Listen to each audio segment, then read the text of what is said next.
Hello guys, എല്ലാവർക്കും പുതിയൊരു വീഡിയോയിലേക്ക് സ്വാഗതം. അപ്പൊ ഇന്ന് ജൂലൈ 15 ഇന്നാണ് നമ്മുടെ ജാസ്മിനും ഗബ്രിയും കൊല്ലത്ത് ഒരു ഷോപ്പിന്റെ ഇനാഗുറേഷന് വേണ്ടിയിട്ട് എത്തുമായിരുന്നു. അപ്പൊ ഇന്ന് രാവിലെ 10:30 ആ ഒരു ഫംഗ്ഷൻ.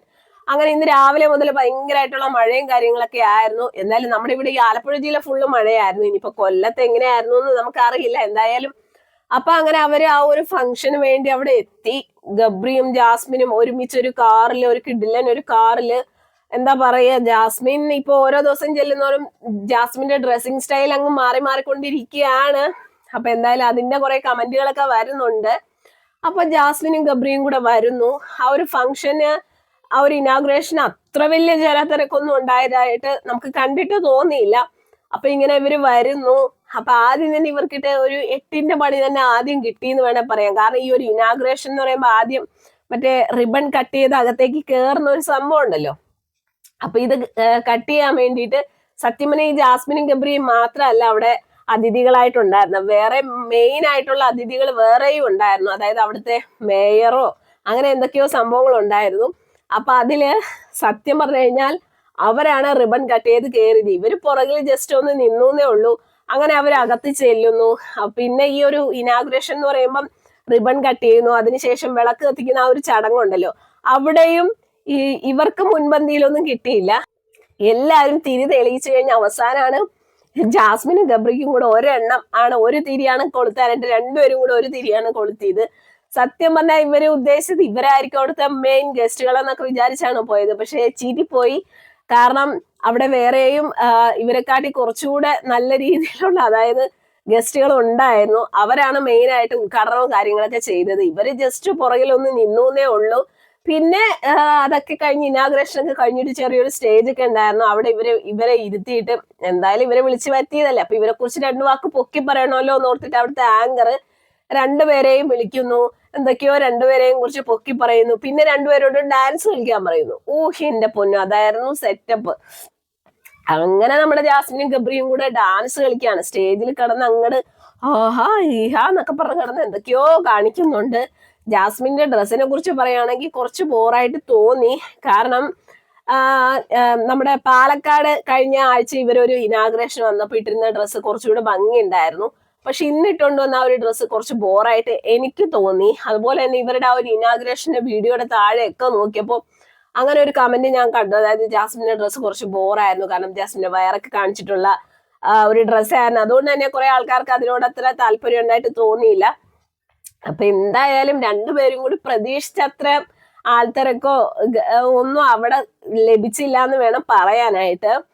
എന്നാലും രണ്ടുപേരും അതിന്റെ അഹംഭാവോ അല്ലെങ്കിൽ അതിന്റെ നാണക്കേടോ ഒന്നും തോന്നാതെ രണ്ടുപേരും അവിടെ നിന്ന് ഭയങ്കരമായിട്ട് ആടി തിമർത്തു എന്ന് വേണം പറയാൻ. അങ്ങനെ രണ്ടുപേരും ഇനാഗ്രേഷൻ ഒക്കെ കഴിഞ്ഞിട്ട് ലാസ്റ്റ് കാറിൽ കയറിപ്പോയി.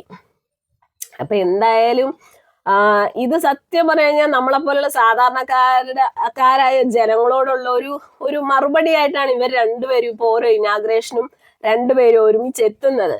നമുക്ക് എന്ത് മറുപടി? അവര് കാണിച്ചാൽ അതിനുള്ളത് അവർക്ക് കിട്ടും. അല്ലാതെ നമ്മളെ പോലുള്ള ജനങ്ങളെ കാണിക്കാൻ വേണ്ടിയിട്ട് അവരിങ്ങനെയുള്ള പേക്കൂത്തുകളൊന്നും കാണിക്കണ്ട. ഇപ്പൊ ഈ ഒരുമാതിരി ഭയങ്കരമായിട്ടുള്ള വേഷം കെട്ടലുകൾ രണ്ടുപേരും കൂടെ കാണിക്കുന്നുണ്ട്.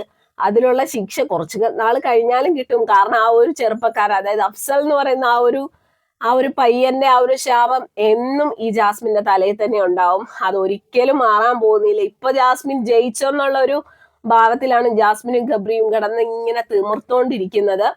പക്ഷെ കുറച്ചു നാൾ കഴിയുമ്പോൾ ഇതെല്ലാം തിരിച്ചു കിട്ടുന്ന ഒരു സമയം വരും. അതായത് ആ ഒരു പാവപ്പെട്ട ചെറുക്കൻ, അതായത് ഈ അഫ്സൽ എന്ന് പറയുന്ന ആ ചെറുക്കൻ ഇതൊക്കെ കാണുന്നുണ്ടാവുമല്ലോ. ആ ചെറുക്കന്റെ മനസ്സിൽ എത്രത്തോളം സങ്കടം ഉണ്ടാവും ഒന്ന് ചിന്തിച്ചു നോക്കണം. അപ്പൊ ആ ഒരു ശാപം ഇവരുടെ തലയിൽ ഉണ്ടാകും. അതുപോലെ തന്നെ ജാസ്മിന്റെ വീട്ടുകാര് ജാസ്മിൻ ബിഗ് ബോസിനകത്തായിരുന്നപ്പോ ഒരുപാട് സൈബർ അറ്റാക്കും സൈബർ ബുള്ളിങ് അവർ ഒരുപാട് വിഷമിച്ചിട്ടുണ്ടായിരുന്നു.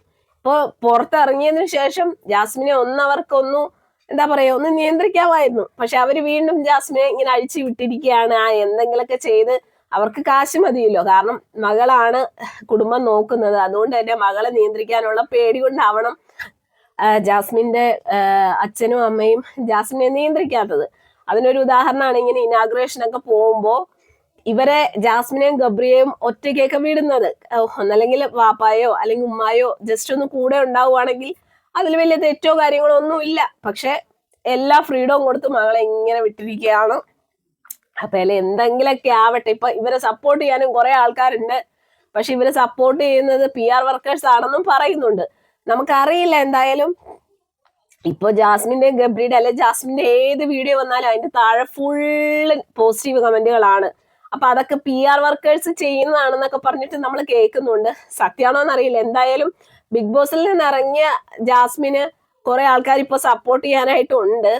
എത്രയൊക്കെ ആൾക്കാർ സപ്പോർട്ട് ചെയ്താലും ജാസ്മിനെ ഇപ്പോഴും ജാസ്മിന്റെ ഭാഗത്തെ തെറ്റുകള് എന്താ പറയാ തെറ്റുകള് മാത്രം കാണുന്ന കുറെ ആൾക്കാരും ഉണ്ട്.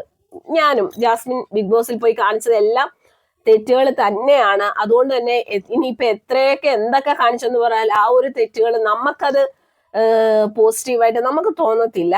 ഇപ്പൊ കുറെ ആൾക്കാർ പറയുന്നുണ്ട് ജാസ്മിനാണ് യഥാർത്ഥ വിന്നർ, ബിഗ് ബോസിന്റെ വിന്നർ ജാസ്മിൻ തന്നെയാണെന്നൊക്കെ പറഞ്ഞ് ഭയങ്കര വീരവാദങ്ങളൊക്കെ ഇളക്കുന്നുണ്ട്. നമുക്കതൊന്നും തോന്നിയിട്ടില്ല.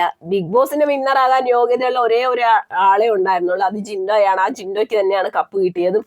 ഇനിയിപ്പൊ ആരൊക്കെ കിടന്ന് എവിടെയൊക്കെ കിടന്ന് എന്തൊക്കെ പറഞ്ഞെന്ന് പറഞ്ഞാലും ഒരു ചുക്കും സംഭവിക്കാൻ പോകുന്നില്ല. കാരണം ബിഗ് ബോസും കഴിഞ്ഞു, അതിന്റെ വിന്നറായ ജിൻഡോയ്ക്ക് കപ്പും കിട്ടി, അതിന്റെ പ്രൈസും കിട്ടി, എല്ലാം കിട്ടി. ഇനിയിപ്പോ അവിടെ ഇവിടെയൊക്കെ കിടന്നിട്ട് ജാസ്മിനായിരുന്നു കപ്പ് കിട്ടാനുള്ള അർഹത എന്നൊക്കെ കുറെ ആൾക്കാർ പറയും. നമ്മൾ മൈൻഡ് ആക്കേണ്ട കാര്യമില്ല. പിന്നെ ജാസ്മിൻ ഇങ്ങനെയെങ്കിലും കുറെ അവസരങ്ങൾ കിട്ടട്ടെ, കാരണം കുറച്ച് ഇനാഗ്രേഷൻ ഒക്കെ ആയിട്ട് കിട്ടട്ടെ, എങ്ങനെയെങ്കിലും ജീവിച്ച് പൊക്കോട്ടെ, അത്രേ നമുക്കും പറയാനുള്ളു.